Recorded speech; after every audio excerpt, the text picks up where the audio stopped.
पश्चिम बंगाल विधानसभा चुनाव चल रहा है। इस बीच प्रशांत किशोर और बीजेपी के बीच लगातार आरोप प्रत्यारोपों का दौर चल रहा है।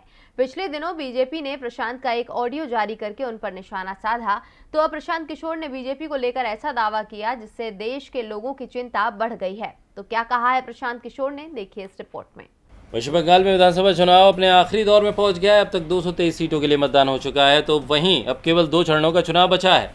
लेकिन इस सब के बीच चुनाव पर सियासत जारी है। टीएमसी के प्रमुख चुनावी रणनीतिकार प्रशांत किशोर ने बीजेपी को लेकर बड़ा दावा किया है। इंडियन एक्सप्रेस में दिए गए एक साक्षात्कार में प्रशांत किशोर ने कहा कि बीजेपी आपसे केवल वोट ही नहीं मांगती है, बल्कि वो कई कदम आगे बढ़कर आपके दिलो दिमाग को ही नियंत्रित करने में लग जाती है।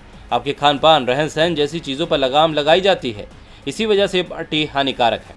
ऐसा नहीं है कि इतने बड़े बहुमत से पहली बार देश में कोई सरकार बनी है। ऐसा नहीं है कि मोदी से ज़्यादा समय तक देश में किसी ने शासन नहीं किया, लेकिन ये पहली बार देखा जा रहा है कि लोगों के दिलो दिमाग को कैसे नियंत्रित किया जा रहा है।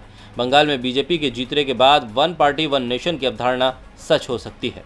आपको बता दें कि प्रशांत किशोर 2014 के लोकसभा चुनाव में बीजेपी के लिए काम कर चुके हैं।